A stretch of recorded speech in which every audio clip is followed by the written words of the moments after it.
તો રાહુલ ગાંધી હાલ ગુજરાતના પ્રવાસે છે અને પ્રચાર કરી રહ્યા છે, ત્યારે તેઓ આજે પાટણ પહોંચ્યા હતા, જ્યાં જનસભા તેઓ દ્વારા સંબોધવામાં આવી હતી। સંબોધનની શરૂઆત કરતા જ હિન્દુસ્તાનનું લોકતંત્ર અને સંવિધાન બચશે કે નહીં જેવો પ્રશ્ન ઉઠાવી ભાજપ પર આકરા પ્રહાર રાહુલ ગાંધીએ કર્યા।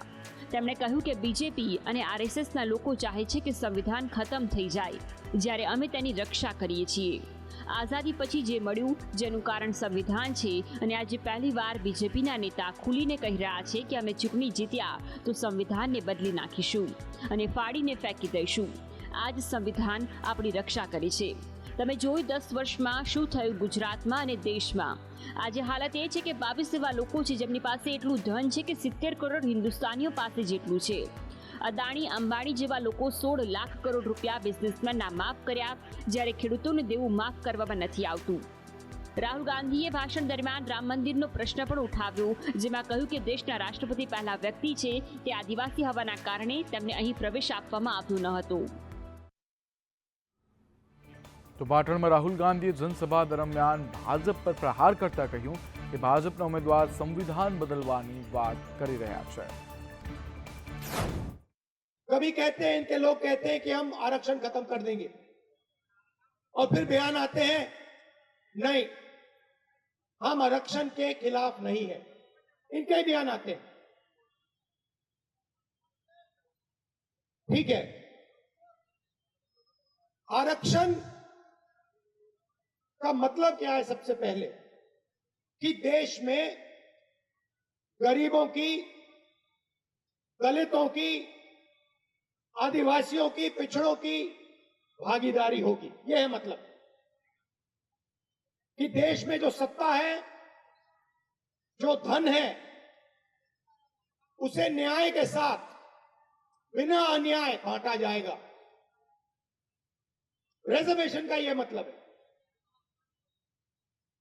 रिजर्वेशन को खत्म करने का तरीका प्राइवेटाइजेशन। તો ભાવનગર જિલ્લાના શિહોર ખાતે રક્ષા મંત્રી રાજનાથ સિંહની એક જાહેર સભાનું આયોજન કરવામાં આવ્યું હતું।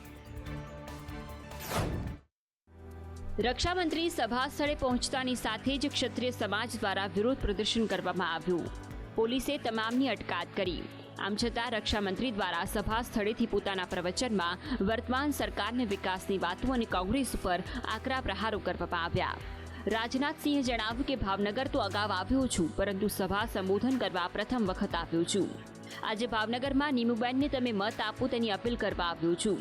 હું એવું નથી કહેતો કે અગાઉની કોઈ સરકારે કામ નથી કર્યા, પરંતુ એટલું ચોક્કસ કહીશ કે મોદી જેટલો વિકાસ કોઈએ કર્યો નથી। वर्ष 2046 में भारत ने वैश्विक सत्ता મળશે અને તેને કોઈ રોકી શકશે નહીં। और आज मैं आपको बताना चाहता हूं, 21,000 करोड़ रुपए का एक्सपोर्ट हम लोगों ने कर लिया। फाइटर प्लेन भी बना रहे हैं, मिसाइल एक्सपोर्ट किया है अभी फिलीपींस को। आपका ज्यादा तो मैंने, क्योंकि आप लोग जानते हैं पक्का मकान कैसे मिला, नल से जल कैसे मिल रहा है, बिजली कैसे मिल रही है, हमारी गर्भवती बहनों माताओं बहनों को किस प्रकार की सुविधाएं मिल रही हैं, मुफ्त राशन कैसे मिल रहा है, आयुष्मान भारत योजना कैसी है, उसका लाभ कैसे लोगों को मिल रहा है। તો રાહુલ ગાંધીના રાજા મહારાજાઓ પરના નિવેદનને લઈ CR પાટીલે આકરા પ્રહાર કર્યા છે। કોંગ્રેસ નેતા જગદીશ ઠાકોરે કહ્યું કે રૂપાલાના નિવેદન પર ભાજપ શા માટે ચૂપ હતી। અને ગુજરાતમાં તો clear cut 26 seat Bharatiya Janata party જીતી રહી છે, ત્યારે સ્વાભાવિક એમને બોખલાહટને કારણે ગમે તેવા નિવેદન કરવા, ગમે તે સમાજ માટે ગમે તેવા શબ્દ પ્રયોગ કરવા એ એમનો સ્વભાવ રહ્યો છે। આપણે જોયું હશે કે ક્ષત્રિય સમાજ માટે પણ, રાજા મહારાજાઓ માટે પણ રાહુલ ગાંધીએ હમણાં 2 દિવસ પહેલાં પણ જે કહ્યું કે આ લોકો લૂંટ કરતા હતા, કોઈની પણ જમીન લૂંટી લેતા હતા। આ ક્ષત્રિય સમાજને રાજા મહારાજાની બેન દીકરીઓ માટે કેટલી ગંદી ભાષામાં વાત કરે છે, એક આ સ્ટેટમેન્ટ છે। અને બીજું સ્ટેટમેન્ટ, જે વખતે જે સત્તાઓ હતી એમાં જે કંઈ બનાવો બનતા એની ટીકા છે। એ ટીકા અને બેન દીકરીઓને ગંદી ભાષામાં વાત કરતા નિવેદનને ના સરખાવી શકાય। ક્ષત્રિયોનું આંદોલન એ બેન દીકરીઓ ઉપર ગંદી કોમેન્ટ કરવાવાળા રૂપાલાની સામે છે। તો રાજકોટમાં કોંગ્રેસના ઉમેદવાર પરેશ દાનાણીએ કહ્યું કે પટેલ અને બાપુએ હરકપદુડા થઈ અને ભાજપને મોટી કરી, તો ભરત બોગેરાએ વળતો પ્રહાર કરતા કહ્યું કે પટેલ અને બાપુ હરકપદુડા નથી. 95 આપણે 18 વર્ષે એક થઈ ભયભૂખ ભ્રષ્ટાચાર નાબૂદ કરવા ભાજપનું બી વાવ્યું, બધાએ લોહી પરસેવાના ટીપે સિંચીને એને વટવૃક્ષ બનાવ્યું અને એમાં અમે પટેલિયાઓ અને બાપુ આમાં છે જ નહીં. હા બેઠા પટેલિયાઓ બાપુ બે બળે ચીડા હરકપદુડા. ભાજપના બીને દરરોજ ઉઠીને 10 ડોલ પાણી પાયું કે આ જલ્દી ઝાડ મોટું થાય ને ભર ઉનાળે છાયો મળશે. 15માં અમારે અખતરો કરવાનો થયો ને ત્યારે ખબર પડી કે વાહા ફાટી ગયા. આજ ભાજપના નેતાઓ, એની સરકાર, એની સૂચનાથી એની પોલીસે અમારી માબેન દીકરીઓને મારીને લોટ બાંધી દીધી. પરેશભાઈને મેં કીધું ને, ખાલી એક પરેશભાઈને આખો ગાણવો દાજેલો છે. રાહુલ ગાંધીથી લગાડીને પરેશભાઈ સુધી દરેક જ્ઞાતિ જાતિ વચ્ચે વય મનસ્ય ફેલાવવાનું કામ કરે છે. અમે ક્યારેય કોઈ જ્ઞાતિ માટે, કોઈ વ્યક્તિ માટે ચર્ચા ચૂંટણીના ટાઈમે નથી કરતા. અમે વસુધૈવ કુટુંબકમની ભાવનાની વાત કરીએ છીએ. અને પટેલિયાઓ એ હરકપદુડા નથી, પટેલિયાઓ બુદ્ધિશાળી કોમ છે. તો ગુજરાતની જેમ મધ્યપ્રદેશમાં પણ કોંગ્રેસને વધુ એક ઝટકો લાગ્યો છે. ઇન્દોર લોકસભા સીટ પરથી પાર્ટીના ઉમેદવાર અક્ષય કાંતિ બમે પોતાની ઉમેદવારી થોડી નાટકીય અંદાજમાં પરત ખેંચી લીધી છે. ઇન્દોર લોકસભા સીટ પરથી પાર્ટીના ઉમેદવાર અક્ષય કાંતિ બમે પોતાની ઉમેદવારી પરત ખેંચી લીધી છે. એટલું જ નહીં, કોંગ્રેસ છોડીને અક્ષય બમ ભાજપમાં જોડાઈ ગયા છે. બીજેપીના વરિષ્ઠ નેતા અને મધ્યપ્રદેશ સરકારમાં કેબિનેટ મંત્રી કૈલાશ વિજયવર્ગીયે આ જાણકારી આપી છે. કૈલાશ વિજયવર્ગીયે અક્ષય બમ સાથે સેલ્ફી શેર કરતા સોશિયલ મીડિયા પ્લેટફોર્મ પર લખ્યું કે ઇન્દોરથી કોંગ્રેસના લોકસભાના ઉમેદવાર અક્ષય કાંતિ બમનું માનનીય વડાપ્રધાન નરેન્દ્ર મોદી, રાષ્ટ્રીય અધ્યક્ષ જેપી નડ્ડા, મુખ્યમંત્રી ડોક્ટર મોહન યાદવના નેતૃત્વમાં ભાજપમાં સ્વાગત છે. ઇન્દોર લોકસભા સીટ પર ચૂંટણી માટે 25 એપ્રિલ સુધી ઉમેદવારી ભરવામાં આવી હતી. 29મી એપ્રિલે નામાંકન પરત ખેંચવાનો છેલ્લો દિવસ હતો. કોંગ્રેસને કોઈ સમાચાર મળે તે પહેલા કૈલાશ વિજયવર્ગીયે આ ઓપરેશન પાર પાડ્યું હતું. ઇન્દોરમાં લોકસભા ચૂંટણી માટે 13 મેના રોજ મતદાન થશે અને 4 જૂને મતગણતરી પૂર્ણ થશે. તો કેન્દ્રીય ગૃહમંત્રી અમિત શાહે આસામના ગુવાહાટીમાં વિશાળ રોડ શો યોજ્યો હતો અને ભાજપના ઉમેદવારો માટે તેઓ દ્વારા સમર્થન પણ કરવામાં આવ્યું હતું. લોકસભા ચૂંટણીના 2 ચરણોનું મતદાન પૂર્ણ થઈ ગયું છે અને આસામમાં 3જા ચરણનું મતદાન થવા જઈ રહ્યું છે, જેને લઈને તમામ રાજકીય પક્ષો દ્વારા પ્રચાર પ્રસારે જોર પકડ્યું છે. ત્યારે આજે કેન્દ્રીય મંત્રી અને ભાજપના સ્ટાર પ્રચારક અમિત શાહ લોકસભા ચૂંટણીના પ્રચાર માટે આજે આસામની મુલાકાતે છે. ગુવાહાટી ખાતે અમિત શાહે રોડ શો કર્યો હતો, જેમાં મોટી સંખ્યામાં કાર્યકર્તાઓ જોડાયા હતા. રોડ શો રૂટ પર કેસરીયો માહોલ છવાયો હતો. ગુવાહાટી લોકસભા મત વિસ્તારના ભાજપના ઉમેદવાર બિજુલી કલિતા મેધીના સમર્થનમાં કેન્દ્રીય ગૃહમંત્રી અમિત શાહે રોડ શો કર્યો હતો. રોડ શો દરમિયાન ખુલ્લી જીપમાં અમિત શાહે લોકોનું અભિવાદન ઝીલ્યું હતું. આ રોડ શોમાં મુખ્યમંત્રી ડોક્ટર હિમંતા બિસ્વા શર્મા, પ્રદેશ ભાજપ અધ્યક્ષ ભાભેશ કલિતા, ભાજપના ઉમેદવારો અને ભાજપના અનેક વરિષ્ઠ નેતાઓ જોડાયા હતા. ગૃહમંત્રી સાયકલ ફેક્ટરીથી લાલા ગણેશ સુધી 2 કિલોમીટરનો રોડ શોમાં સમર્થકોએ ભાગ લીધો હતો. તમને જણાવી દઈએ કે ગુવાહાટી સાંસદીય ક્ષેત્રોમાં 3જા તબક્કામાં 7મી મેના રોજ મતદાન થશે.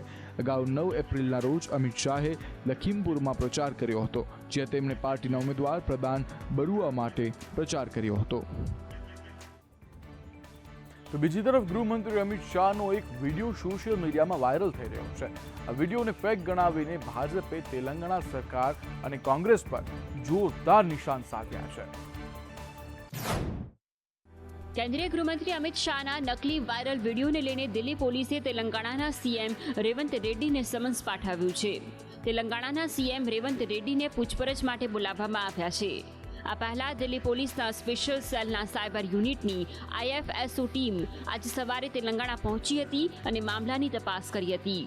ટીમે આ કેસમાં કોણ કોણ સામેલ હોઈ શકે છે તે અંગે 5 લોકોની ઓળખ કરી લીધી છે. આ વિડીયોને ફેક ગણાવીને ભાજપે તેલંગાણા કોંગ્રેસ પર જોરદાર નિશાન સાધ્યું. આ વિડીયોને નકલી ગણાવતા ભાજપના IT સેલના વડા અમિત માલવ્યાએ એવી શક્યતા વ્યક્ત કરી છે કે આવા નકલી વિડીયોથી હિંસા પણ થઈ શકે છે. આ મામલે દિલ્હી પોલીસના સ્પેશિયલ સેલે રવિવારે કેસ નોંધ્યો હતો. કેન્દ્રીય ગૃહ મંત્રાલયની ફરિયાદ પર દિલ્હી પોલીસના સ્પેશિયલ સેલે આ કેસ નોંધ્યો હતો. ત્રીજા તબક્કામાં ઉમેદવારને લઈ એડીઆરનો રિપોર્ટ સામે આવી ગયો છે. ગુજરાતમાં બીજેપીના 3 ઉમેદવારો સૌથી વધુ ધનિક હોવાનું એડીઆર રિપોર્ટમાં સામે આવ્યું છે. ત્રીજા તબક્કામાં સૌથી વધારે ગુનાહિત ઇતિહાસ ધરાવતા ઉમેદવારોમાં કોંગ્રેસના 68 ઉમેદવારમાંથી 26 ઉમેદવાર છે. ભાજપની વાત કરીએ તો 82 ઉમેદવારમાંથી 22 ઉમેદવાર ભાજપના ગુનાહિત ઇતિહાસ ધરાવે છે. કોંગ્રેસના 68 પૈકી 60 ઉમેદવારો કરોડોપતિ છે, તો બીજેપીના 82 પૈકી 77 ઉમેદવારો કરોડોપતિ હોવાનો રિપોર્ટમાં ખુલાસો થયો છે. દેશના 10 ધનિક ઉમેદવારોમાં 5 બીજેપીના, 2 કોંગ્રેસના, 1 એસપી, 1 એનસીપી અને અપક્ષ ઉમેદવારનો સમાવેશ થયો છે.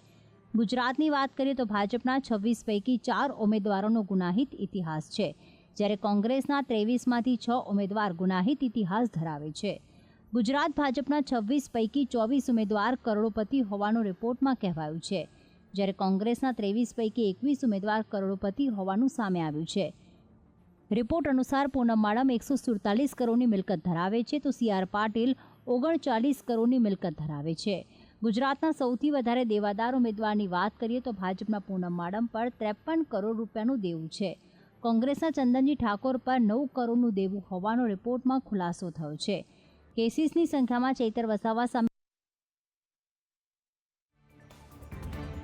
આજે ફરી અરબી સમુદ્રમાંથી 173 કિલો ડ્રગ્સ સાથે કોસ્ટગાર્ડ અને ATS દ્વારા 2 માછીમારોને ઝડપી પાડવામાં આવ્યા અને સંયુક્ત કાર્યવાહી હાથ ધરી અને આ માછીમારોને ઝડપી પાડવામાં આવ્યા છે.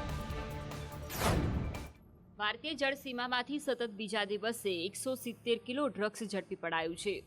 2 ભારતીયોને ડ્રગ્સના જથ્થા સાથે ઝડપી પડાયા છે. બંને આરોપી પાકિસ્તાન જઈને ડ્રગ્સ લાવતા હોવાનો ખુલાસો થયો છે. પોરબંદર નજીક જળસીમા નજીક આ મોટું ઓપરેશન હાથ ધરાયું. પકડાયેલ હશીશ નામના ડ્રગ્સની બજારની અંદાજિત કિંમત 60 કરોડ રૂપિયા થાય છે. ભારતીય કોસ્ટગાર્ડ દ્વારા ગઈકાલે પણ દરિયામાં અન્ય એક મોટી એન્ટી નાર્કો ટ્રાફિકિંગ ઓપરેશન સફળતાપૂર્વક હાથ ધરવામાં આવ્યું હતું.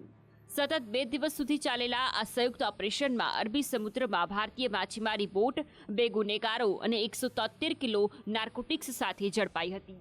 ઉલ્લેખનીય છે કે તાજેતરમાં જ ભારતીય કોસ્ટગાર્ડ અને ATS ગુજરાત દ્વારા ડ્રગ્સના જથ્થા સાથે પાકિસ્તાની ફિશિંગ બોટ ઝડપાઈ હતી. ગુજરાતમાં ફરી એકવાર કાળઝાળ ગરમીની શરૂઆત થઈ છે. ક્યાં કમોસમી વરસાદ તો ક્યાં કાળઝાળ ગરમીથી લોકો પરેશાન થઈ રહ્યા છે. ગુજરાતમાં કાળઝાળ ગરમીની શરૂઆત થઈ ગઈ છે. એક તરફ કમોસમી વરસાદ તો બીજી તરફ કાળઝાળ ગરમીથી લોકો ત્રાહિમામ પોકારી ઉઠ્યા છે. ગુજરાતના મોટાભાગના શહેરોમાં તાપમાન 2 ડિગ્રી વધ્યું છે. શહેરીજનોએ પણ બપોરના સમયે કામ વિના બહાર નીકળવાનું ટાળવાની સલાહ આપવામાં આવી રહી છે.